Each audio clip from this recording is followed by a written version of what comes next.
নমস্কাৰ প্ৰিয় বন্ধুসকল, মোৰ ইউটিউব চেনেল এষ্ট্ৰছৰ সকলোকে স্বাগত জনাইছোঁ। লগতে আগন্তুক নৱবৰ্ষৰ হিয়া ভৰা শুভেচ্ছা জনাইছোঁ। 2026 বৰ্ষতো আপোনালোকৰ শুভ হওক, সকলোৰে মংগল হওক, সকলোৰে আশা পূৰণ হওক। আজি মই ধনুৰাশিৰ বিষয়ে 2026 বৰ্ষটো কেনে যাব চমুকৈ আলোচনা কৰিম। যিটো এটা বছৰৰ ৰাশিফল দিয়া বহুত সহজ নহয়, তথাপি মই চমুকৈ দি দিম। ধনুৰাশি যদি আমি চাওঁ, যিহেতু ৰাশিতে বহি আছে ৰবি, মংগল, বুধ, শুক্ৰ, তৃতীয়ত বহি আছে শনি আৰু ৰাহু, সপ্তমত বহি আছে যিহেতু বৃহস্পতি, ষষ্ঠত বহি আছে চন্দ্ৰ, নৱমত বহি আছে কেতু। এনেকৈ আপোনাৰ বছৰৰ আৰম্ভণি হৈছে ৰাশিকেইটা। যিহেতু ৰাশিতে বহুকেইটা গ্ৰহ বহি আছে, যদি শিশুসকলৰ ক্ষেত্ৰত চোৱা যায়, বহুতে কয় শিশুৰ চাই দিব লাগে। শিশুৰ যদি ধনুৰাশি আছে, তেতিয়াহ'লে যিহেতু ৰাশিত মংগল, শুক্ৰ, ৰবি আছে একেলগে, শিশুসকলৰ ক্ষেত্ৰত যিহেতু সৰু সুৰা জ্বৰ, জণ্ডিছ এনেকুৱা হোৱা যোগ দেখা যায়। আপোনালোকে পাৰিলে মংগলৰ কাৰণে অনন্তমূল শিশুসকলৰ কাষত ৰাখি থওক, আৰু যদি অনন্তমূল বিচাৰি নাপায়, বেলৰ শিপা এটুকুৰা আনি শিশুসকলৰ কাষত থৈ দিয়ক। তেতিয়া শিশুৰ ৰিষ্টবিলাক নোহোৱা হ'ব, স্বাস্থ্যটো শুভ হ'ব, জ্বৰ বা এইবিলাক বেমাৰ আজাৰবিলাক কমি যাব। যিহেতু ৰবি বহি থকাৰ কাৰণে এলাৰ্জি হ'ব পাৰে, নহ'লে গতিকে এলাৰ্জিও কমি যাব। আৰু জানুৱাৰীৰ শেষৰ ফালৰ পৰা ফেব্ৰুৱাৰীৰ মাজৰ পৰা এনেকুৱা বেমাৰ আজাৰবিলাক ৰিষ্টবিলাক কমি যাব এনেকুৱা। গতিকে আপোনালোকে এটা মাহ বেলৰ শিপা এটা থৈ দিয়ক। যদি শিশুৰ মাতৃ পিতৃ চোৱা যায়, যিহেতু মাতৃস্থানৰ অধিপতি বৃহস্পতি, পিতৃস্থানৰ অধিপতি হৈছে বুধ। বৃহস্পতি আৰু বুধ কিছু শুভ বুলি ধৰিব পাৰি। গতিকে পিতৃ বা মাতৃ তেনেকুৱা ৰিষ্ট দেখা নাই, গতিকে কোনো সমস্যা নাই। এতিয়া আমি চাওঁ প্ৰাথমিক শিক্ষা। ধনুৰাশিৰ জাতক জাতিকাসকলৰ প্ৰাথমিক শিক্ষাৰ অধিপতি হৈছে বৃহস্পতি, শনি আৰু যিটো মংগল। গতিকে বৃহস্পতি আছে যিটো আপোনালোকৰ সপ্তমত বৃহস্পতি অতি শুভ, যিটো কেন্দ্ৰত আছে। জন্মচক্ৰত কিছু অশুভ যদিও বৰ্তমান চক্ৰত কেন্দ্ৰত বৃহস্পতি থাকিলে শুভ ফল প্ৰদান কৰে। আৰু বৰ্তমান বৃহস্পতিৰ গৃহত বুধ আছে, বুধৰ গৃহত বৃহস্পতি আছে, ক্ষেত্ৰ বিনিময় যুগ এটা হৈ আছে। এই যুগৰ কাৰণে আপোনালোকৰ বাকীকেইটা ৰাশিৰ বহুত শুভ ফল প্ৰদান কৰা নকৰাটো বেলেগ কথা। ধনুৰাশিৰ কাৰণে বুধ আৰু বৃহস্পতি 100% শুভ আপোনালোকৰ। কথা কোৱা যিসকলে ব্যৱসায় কৰে, HR বা বেপাৰ বাণিজ্যত কথা ক'ব লাগে বা কাৰোবাৰ লগত মত বিনিময় কৰিব লাগে, এইবিলাকত কিন্তু আপোনালোকৰ বহুত শুভ ফল লাভ কৰিব।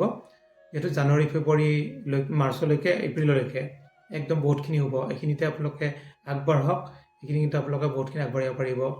যদি আমি চাওঁ প্ৰাইমাৰী শিক্ষাৰ ক্ষেত্ৰতো এইখিনিও, আৰু আপোনালোকৰ শনিৰ ক্ষেত্ৰত আপোনালোকে প্ৰাইমাৰী শিক্ষাত ভাল ফল লাভ কৰিব। যিটো বৰ্তমান ৰাহুযুক্ত হৈ আছে যদিও জানুৱাৰীৰ শেষৰ ফালৰ পৰা প্ৰাইমাৰী শিক্ষাটো কিন্তু ভাল ফল লাভ কৰিব, ছাকচেছফুল হ'ব শনিৰ কাৰণে। যিহেতু শনি বৃহস্পতি গুৰু গৃহত প্ৰৱেশ কৰিব আৰু গুৰু গৃহত থাকিব, গোটেই বছৰটো থাকিব। গতিকে আপোনালোকৰ জানুৱাৰী শেষৰ ফালৰ পৰা গোটেই বছৰটো প্ৰাইমাৰী শিক্ষাৰ ক্ষেত্ৰত অতি শুভ। অলপ ভ্ৰমণ যোগ আছে প্ৰাইমাৰী শিক্ষাৰ ক্ষেত্ৰত, আপোনালোকৰ ক'ৰবাত যোৱা যোগ, ক'ৰবাত যাব পাৰিব, আপোনালোকৰ সুযোগ এটা লাভ কৰিব। যদি আমি চাওঁ উচ্চ শিক্ষাৰ অধিপতি হৈছে যিহেতু বৃহস্পতি, আৰু যদি চোৱা যায় ৰবি, আৰু যদি চাওঁ আমি যিহেতু মংগল, শুক্ৰ। গতিকে মংগল, শুক্ৰ, ৰবি একেলগে আছে। উচ্চ শিক্ষাত কিন্তু অতি শুভ। আপোনালোকে যদি উচ্চ শিক্ষাত যিসকলে আৰ্টছ, কমাৰ্চ, ছায়েন্স যি পঢ়ে সকলোতে শুভ ফল লাভ কৰিব। দূৰত যদি যাব ইচ্ছা কৰে দূৰত যাব পাৰিব। আৰু কাৰিকৰী বিদ্যা, যিসকলে কাৰিকৰী বিদ্যা আপোনালোকে কৰি আছে তেওঁলোকৰ কাৰণে শুভ শনিৰ কাৰণে। আৰু ছায়েন্সৰ কাৰণে অতি শুভ। ছায়েন্স যদি পঢ়ি আছে আপোনালোকে, ছায়েন্সৰ ষ্টুডেণ্টৰ কাৰণে বহুত ভাল এটা সুযোগ পাব। ইণ্ডিয়াৰ বাহিৰত বা অসমৰ বাহিৰত যোৱাও এটা সুযোগ লাভ কৰিব, যিহেতু আপোনালোকৰ বিদেশ স্থানৰ অধিপতি মংগল আপোনালোকৰ ৰাশিতে বহি আছে। যেতিয়া বিদেশৰ ভ্ৰমণৰ অধিপতি নিজৰ ৰাশিত থাকে, নিজৰ ইচ্ছামতে আপোনালোকে বিদেশ ভ্ৰমণ কৰিব পাৰিব, সুযোগ পাব। টকা পইচা ধন ধান নহ'লেও সুযোগ পাব। গতিকে উচ্চ শিক্ষাত এটা ভাল সুযোগ লাভ কৰিব। উচ্চ শিক্ষাত আপোনালোকৰ বহুতখিনি ভাল ফল লাভ কৰিব। যদি আমি চাওঁ আপোনালোকৰ কৰ্ম, বিবাহ ক্ষেত্ৰতো বাৰু বেলেগ কথা চাব। উচ্চ শিক্ষাৰ লগত আমি এটা বস্তু চাব পাৰোঁ, প্ৰেম পিতৃটো কিন্তু শুভ ফল লাভ কৰিব বৃহস্পতিৰ কাৰণে। আৰু আপোনালোকৰ যিহেতু উচ্চ শিক্ষাৰ লগতে চাকৰিৰ ক্ষেত্ৰত আমি চাব পাৰোঁ। চাকৰিৰ ক্ষেত্ৰত যিহেতু দুটা অপশ্যন আছে, এটা হৈছে ব্যৱসায়, এটা হৈছে চৰকাৰী চাকৰি বা প্ৰাইভেট চাকৰি। প্ৰথমতে আহিছোঁ চাকৰিৰ ক্ষেত্ৰত আপোনালোকৰ অধিপতি হৈছে যিহেতু ৰবি আৰু বুধ, গতিকে ৰবি বুধৰ কাৰণে চাকৰিৰ ক্ষেত্ৰত আগবাঢ়ি পাৰিব। যিহেতু ৰবি বুধ একেলগে আছে, বুধাদিত্য যুগ এটা ভাল যুগ পাই আছে আপোনালোকে। বৃহস্পতিৰ লগতো ক্ষেত্ৰ বিনিময় আছে, বুধ বৃহস্পতি আৰু ৰবি একেলগে কানেকশ্যন এটা আছে, যোগাযোগ হৈছে। গতিকে আপোনালোকে কৰ্মৰ ক্ষেত্ৰত যোগাযোগত শুভ। এপ্লাই কৰোঁতে বহুতখিনি ভাল এটা এপ্লাই ধুনীয়াকৈ হ'ব আৰু এপ্লাইত ছাকচেছ হ'ব। আৰু এপ্লাইত ছাকচেছ হোৱাৰ পিছত যেতিয়া ইণ্টাৰভিউ দিব, ইণ্টাৰভিউ কৰ্মত আপোনালোকে আগবাঢ়িব পাৰিব। যিহেতু কৰ্মাধিপতি বুধ আপোনালোকৰ ৰাশিত আছে আৰু ছাকচেছটো আপোনাৰ ৰাশিতে বহি আছে। গতিকে গোটেইকেইটা গ্ৰহ একেলগে থকাৰ কাৰণে আপোনালোকে এপ্ৰিল মাহলৈকে কিন্তু ভাল চাকৰি পোৱা যুগ এটা চলি থাকিব। এপ্ৰিললৈকে আপোনালোকে যিমান পাৰে চেষ্টা কৰক, কিন্তু এপ্ৰিলৰ ভিতৰত কিন্তু পোৱা চান্স আছে। এপ্ৰিলৰ পৰা আকৌ আপোনালোকে আগষ্ট মাহলৈকে কিন্তু অকণমান বাধা আহিব চাকৰিৰ ক্ষেত্ৰত। তাৰপিছত আগষ্টৰ পৰা আকৌ আপোনালোকে ডিচেম্বৰলৈকে কৰ্মযোগ আপোনাৰ থাকিব। যিকোনো কৰ্ম আপোনালোকে এতিয়া এপ্লাই কৰক, সোনকালে এপ্লাই কৰি কিন্তু এপ্ৰিলৰ ভিতৰত কিন্তু পোৱা এটা চান্স আছে ধনুৰাশিৰ। যদি আমি চাওঁ বিবাহৰ ক্ষেত্ৰত, বিবাহৰ অধিপতি হৈছে বুধ আৰু বুধ আছে আপোনালোকৰ ৰাশিত আৰু বিবাহৰ ঘৰত বহি আছে বৃহস্পতি। এপ্ৰিল মাহলৈকে কিন্তু বিবাহৰ যুগ আছে আপোনালোকৰ, যিহেতু বুধ আৰু বৃহস্পতি ক্ষেত্ৰ বিনিময় যোগ হৈ আছে। আৰু এপ্ৰিল মাহৰ পিছতে বৃহস্পতি যিহেতু সঞ্চাৰ হ'ব আৰু সঞ্চাৰ হৈ অষ্টম স্থানত যাব। অষ্টম স্থানত যোৱাৰ লগে লগে বিবাহত অকণমান কষ্ট হ'ব, চিন্তা ভাৱনা হ'ব। গতিকে বিবাহৰ ক্ষেত্ৰত এতিয়াই আপোনালোকে আগবাঢ়ক। জানুৱাৰীৰ পৰাই আপোনালোকে এপ্ৰিল মাহত কিন্তু এটা ছাকচেছফুল হ'ব। বিবাহটো যেতিয়াই নহওক কিন্তু এপ্ৰিলৰ আগত কিন্তু ছাকচেছ হ'ব। ল'ৰাই ছোৱালী পাব, ছোৱালীয়ে ল'ৰা পোৱা যুগ দেখা যায়। বিবাহত অতি শুভ ফল লাভ কৰিব। বৃহস্পতিৰ দৃষ্টি যিহেতু আপোনাৰ ৰাশিত পৰি আছে, বুধৰ দৃষ্টি যিহেতু আপোনাৰ সপ্তম স্থানত পৰি আছে। যিসকলে জন্মচক্ৰত বুধ বা বৃহস্পতিৰ দশা চলি আছে, বিবাহৰ উপযুক্ত হৈছে। আৰু বৃহস্পতিৰ দশা বা বুধৰ দশাৰ লগতে বুধ আৰু বৃহস্পতি যদি শুভ ভাৱত আছে, শত্ৰুৰ গৃহত নাই, 100% আপোনালোকৰ বিবাহৰ যুগ এই বছৰত থাকিব। গতিকে আমি আহিছোঁ এতিয়া সাংসাৰিক ক্ষেত্ৰত। সাংসাৰিকৰ ক্ষেত্ৰতো আপোনালোকৰ অতি শুভ। বুধ আৰু বৃহস্পতি একেলগে পুণ্য দৃষ্টি দি আছে আৰু কানেকশ্যন এটা হৈছে পুণ্য দৃষ্টিৰ লগতে। গতিকে আপোনালোকৰ সাংসাৰিকত বহুত ভাল।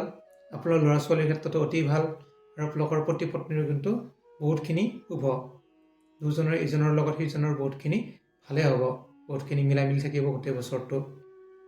এতিয়া আহিছোঁ আমি আপোনালোকৰ পুত্ৰ পুত্ৰীৰ ক্ষেত্ৰত।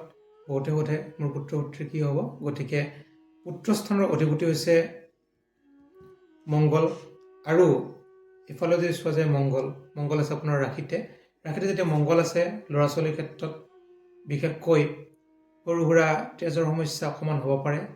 মংগলৰ কাৰণে আপোনাক অনন্তমূল ধাৰণ কৰিব দিয়ক পুত্ৰ পুত্ৰীৰ কাৰণে। আৰু মংগলবাৰে হনুমান চালিচা 3টা মংগলবাৰ পাঠ কৰিব দিয়ক। কোনো সমস্যা নাই। আপোনাৰ ল'ৰা ছোৱালীৰ ক্ষেত্ৰতো অতি শুভ। ল'ৰা ছোৱালী যদি পঢ়াৰ ক্ষেত্ৰত চোৱা যায় বা চাকৰিৰ ক্ষেত্ৰত, যিহেতু অধিপতি শনি থাকিব আপোনালোকৰ ল'ৰা ছোৱালীৰ ক্ষেত্ৰত দ্বাদশত আৰু আপোনাৰ চতুৰ্থত। দ্বাদশত থাকোঁতে শনি অকণমান যিহেতু দুৰ্বল হ'ব, কিন্তু চতুৰ্থত থকাৰ কাৰণে কেন্দ্ৰত শনি অতি সবল হ'ব আৰু শনি আপোনালোকক কিন্তু ল'ৰা ছোৱালীৰো অলপ শুভ ফল প্ৰদান কৰিব, শুভ হ'ব ল'ৰা ছোৱালীৰ আপোনালোকৰ। গতিকে এতিয়া আহিছোঁ স্বাস্থ্যৰ গৃহত যিহেতু বহি আছে চন্দ্ৰ, সেইকাৰণে চন্দ্ৰৰ কাৰণে কিছু চৰ্দি জ্বৰ, আপোনালোকৰ জণ্ডিছ এনেকুৱা সৰু সুৰা বেমাৰ থাকিব পাৰে বা হ'ব পাৰে। বিশেষ চিন্তাৰ কোনো কাৰণ নাই। পানীৰ স্থিত থাকিব, পানীৰ পৰা কিছু সাৱধানে থাকিব। যেতিয়া বৰষুণ দিব তেতিয়া বৰষুণ নিতিতিব, তিতিলে সৰু সুৰা বেমাৰ হোৱা চান্স থাকিব। যিহেতু চন্দ্ৰ আপোনালোকৰ স্বাস্থ্যত বৰ্তমান চন্দ্ৰ বহি আছে। অধিপতি হিচাপে শুক্ৰ যিহেতু আপোনালোকৰ ৰাশিতে বহি আছে। স্বাস্থ্যৰ ক্ষেত্ৰত ৰাশিত যদি যিটো ষষ্ঠপতি বহি থাকে, তেতিয়া কিন্তু বেমাৰ আজাৰ হ'লেও সোনকালে ৰোগাৰোগ্য হোৱা যোগ দেখা যায়। যদি আমি চাওঁ আত্মীয় কুটুম্বৰ ক্ষেত্ৰত যিহেতু অধিপতি শনি আছে ৰাহুযুক্ত, যিহেতু জানুৱাৰী শেষলৈকে নিজৰ আত্মীয় কুটুম্বৰ লগত বহুত ভাল নহ'ব পাৰে, অকণমান মনোমালিন্য হ'ব পাৰে। গতিকে জানুৱাৰী শেষৰ ফালৰ পৰা আপোনালোকৰ আত্মীয় কুটুম্ব লগ বন্ধুৰ লগত মিলামিলি হ'ব। গোটেই বছৰটো কিন্তু আত্মীয় কুটুম্বৰ লগত মিলামিলিকৈ থাকিব পাৰি, বহুতখিনি ভাল ফল লাভ কৰিব। নিজৰ আত্মীয় কুটুম্বৰ লগত অ'ত ত'ত যাব পাৰিব, ভ্ৰমণ কৰিব পাৰিব। একেলগে থাকিব পাৰিব, বহুতখিনি ভাল ফল লাভ কৰিব। এতিয়া চাওঁ এক্সিডেণ্ট যুগ বা ঘৰত পৰা হোৱাৰ যুগ আছে নেকি, তেনে ক্ষেত্ৰত বিশেষ ইমান কাৰণ নাই বা দুখ পোৱা যুগ তেনেকুৱা নাই, যিহেতু অধিপতি চন্দ্ৰ আছে ষষ্ঠত আৰু কিছু মানসিক অকণমান চিন্তা ভাৱনা থাকিব, তথাপিও কিন্তু পঢ়া শুনাৰ দুখ পোৱা যুগটো অকণমান কম থাকিব। যদি আমি চাওঁ বিদেশ ভ্ৰমণ, পঢ়াৰ ক্ষেত্ৰতে হওক, চাকৰিৰ ক্ষেত্ৰতে হওক বা ফুৰিব যোৱাই হওক, বিদেশ ভ্ৰমণ যদি চোৱা যায়, বিদেশ ভ্ৰমণৰ অধিপতি হৈছে মংগল, যিহেতু ৰাশিতে আছে। আপোনালোকে যদি ক'ৰবাত যাব ইচ্ছা কৰে আপোনালোকে যাব পাৰে, বিদেশ ভ্ৰমণ কৰিব পাৰে। টকা পইচা কিছু অকণমান খৰচ বৃদ্ধি হ'ব, তথাপিও কিন্তু আপোনালোকৰ বিদেশ ভ্ৰমণ যুগ দেখা যায়। য'তে ইচ্ছা যাব পাৰে, আপোনালোকে বহুত ধুনীয়াকৈ ঘূৰি আহিব পাৰিব। গতিকে বিদেশত গ'লেও আপোনাৰ কোনো অসুবিধা হোৱাৰ কাৰণ দেখা পোৱা নাই। গতিকে থুলমূলকৈ মই কৈ দিলোঁ, আৰু যদি কিবা সুধিবলগীয়া থাকে আপোনালোকে ফোন কৰি সুধিব পাৰে, আৰু আপোনালোকে বাস্তুশাস্ত্ৰ দেখুৱাব পাৰে, বাস্তু ভিজিট কৰিব পাৰে, আশাৰ বস্তু দেখুৱাব পাৰে, হাত দেখুৱাব পাৰে। গতিকে এইখিনি মই ক'লোঁ, সুধিলে হৈ যাব। ধন্যবাদ।